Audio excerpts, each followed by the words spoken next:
이재명 대통령이 8.15 광복절 경축사에서 대북 유화 메시지 내놨잖아요. 어떤 이야기를 했는지 듣고 좀 더 자세히 이야기 나눠보겠습니다.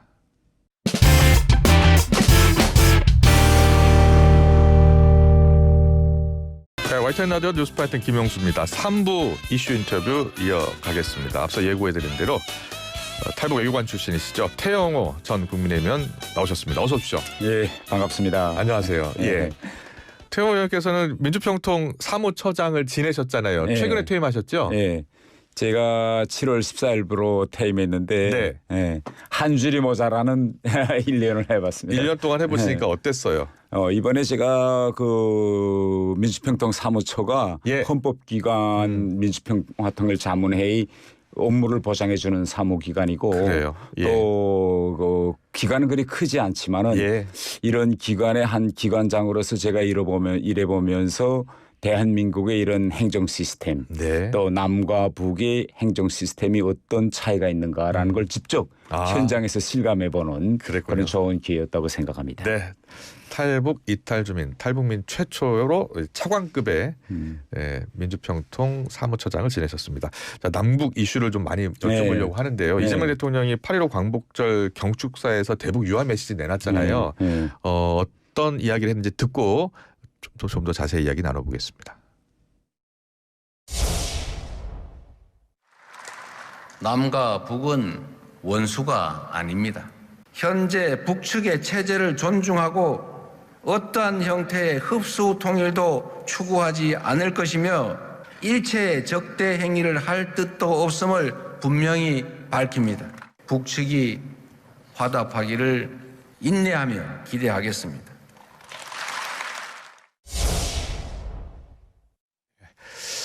자, 인내하고 기대하겠다, 기다리겠다. 어떻게 들으셨어요? 그 이재명 대통령의 8.15 경축사에서 밝힌 이 내용은 우리가 큰 선에서 보면 그렇게 새로운 건 아닙니다.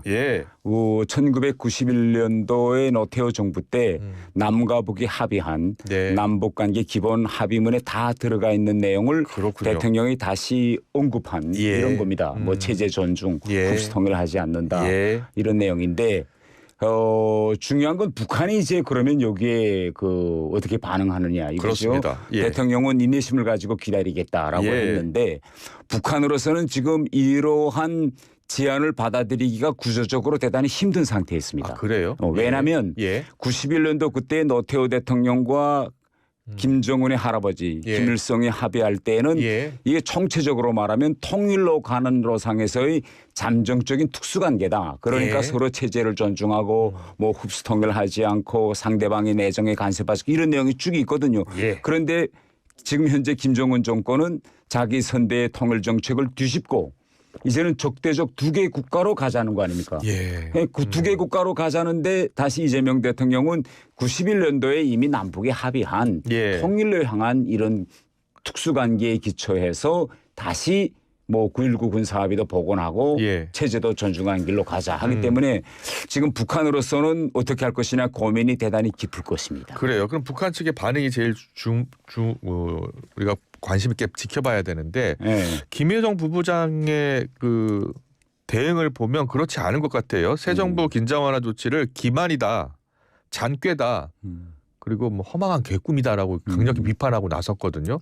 어떻게 봐야 돼요, 이거는? 그 우선 우리가 현재 이재명 정부가 맞다들린 남북 관계가 지난 시기와는 뭐이 다르냐 이 큰 그림을 먼저 좀 봐야 됩니다. 그러니까 지난 시기에 우리나라에서 진보 정권이 들어섰을 때 예하면 김대중 정부라든가 노무현 그러니까 가장 최근에는 우리 문재인 정부가 들어섰을 때는 북한에서 가장 힘든 때였어요. 그러니까 북한의 대외 관계도 힘들고 북한과 러시아나 중국과의 관계도 힘들고 지금 문재인 대통령이 취임했을 2017년도에는 완전히 꽉 막혀서 북한이 석탄도 중국에 수출하지 못하는 이런 힘든 때였거든요. 그렇기 때문에 남북 관계에 정말 목말라 있던 이런 시기였습니다. 그런데 이재명 대통령이 취임한 지금은 러시아라는 큰 우군이 북한을 매일 찾아와요. 그래요. 그래서 계속 도와달라고. 그래서 지금 북한은 러시아만 잘 끼고 있으면 뭐 남북 관계 그다음에 미국과의 관계 그렇게 크게 북한이 개선하지 않아도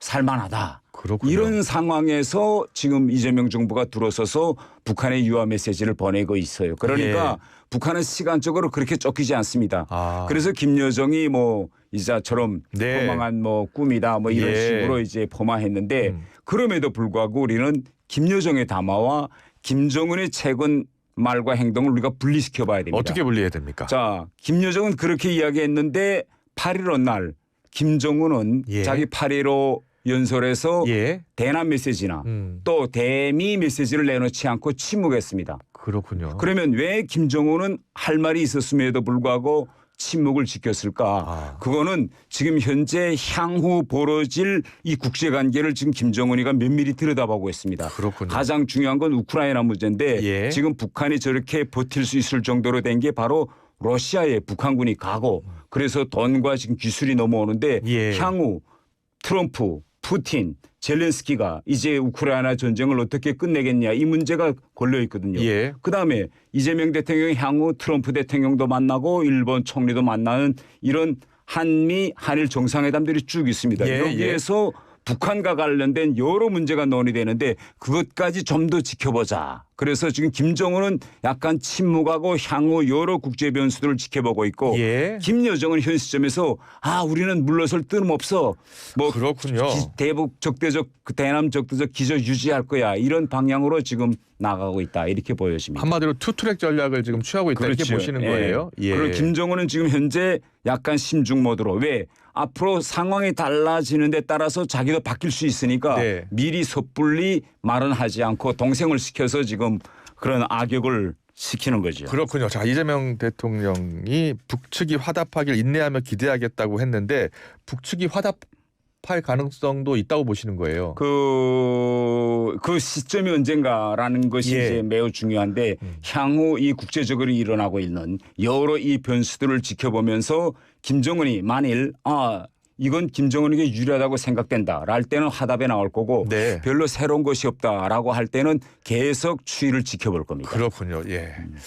지금 러시아와 북한과의 관계가 계속 좋아지고 있잖아요. 갈수록 좋아지고 있어요. 그런데 푸틴 대통령이 최근에 이제 트럼프 대통령을 만났거든요.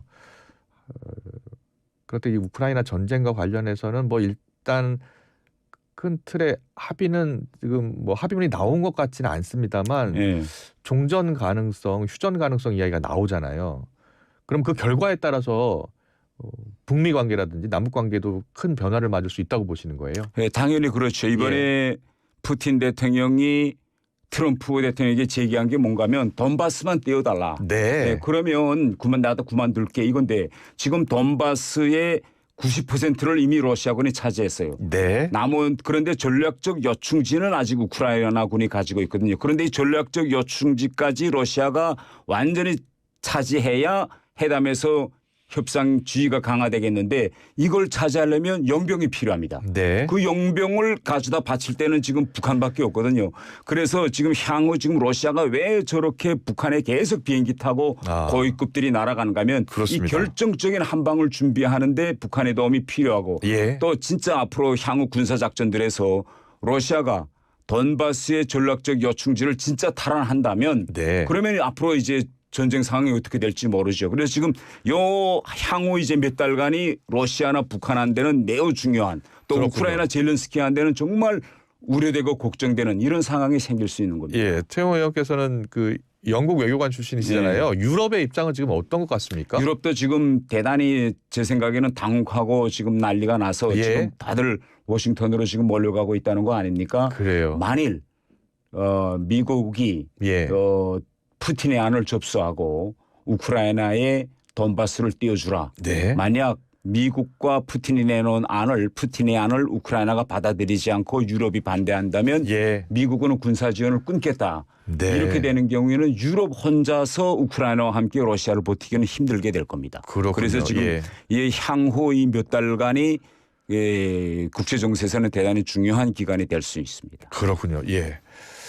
그렇다면 앞으로 몇 달간의 어떤 이제 변화가 있을지 모릅니다만 만약에 휴전이 이루어진다면요, 이제 국제적인 관심은 북한으로 모아질 가능성이 높은 거 아니에요? 그럼 트럼프 대통령과 북한 김정은 위원장이 다시 만날 가능성이 있다고 보세요? 그 트럼프 대통령이 어떤 안을 내놓는가에 따라서 회담이 성사될 수도 있고 안 될 수도 있는데 어떤 안을 내놓아야지 성사될 수 있는 겁니까? 북한은 이겁니다. 트럼프 대통령에게 예. 비핵화를 전제로 한 대화에는 안 나가겠다.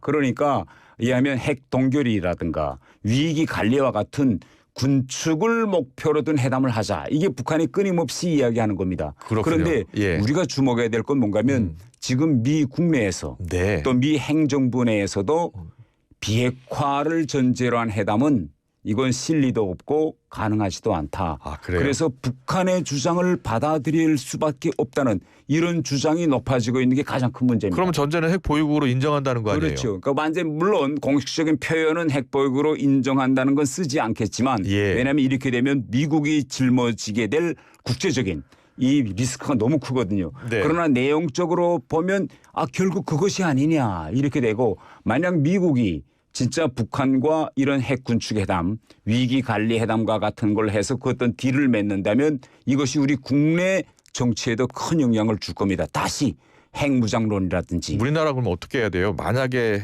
핵 보유국으로 미국이 북한을 인정을 하게 된다면 북한은 핵을 보유한 나라가 되는 것이고 우리나라는 지금 핵도 보유하지 않고 핵 우산에 의존하고 있는 상황이잖아요. 어떻게 해야 됩니까?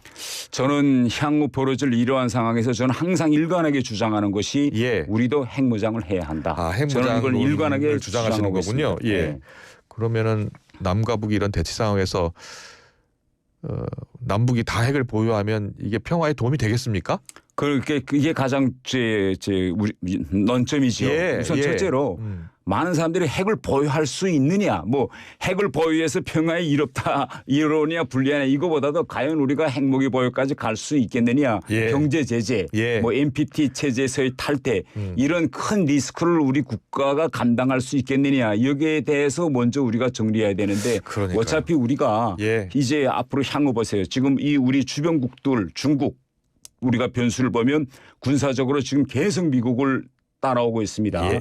향후 아마 이 동북아에서 한반도 리스크와 대만 리스크가 겹쳐서 발생한다라고 하면 예. 지금 미국 같은 거 보세요. 주한미군의 지금 역할, 지위, 이에 대한 논의가 계속 일어나고 있지 않습니까? 그렇습니다. 이런 상황에서 이제는 우리도 우리 문제는 우리가 자체로 좀 해봐야 된다는 그런 네. 의식을 가지고 예. 우리 국민들이 좀 힘들더라도 이 고비는 우리가 넘기지 않으면 계속 앞으로 우리는 핵을 쥐고 이 안보 문제에서만은 계속 수세에 몰릴 수 있는 이런 상황이 될 겁니다. 그렇군요. 네, 이 우크라이나 전쟁과 관련해서 아주 중대 고비를 맞고 있다고 하셨고요. 이 관계가 어떻게 정리되느냐에 따라서 또 북미 정상회담 가능성까지 이야기해 주셨으니까요.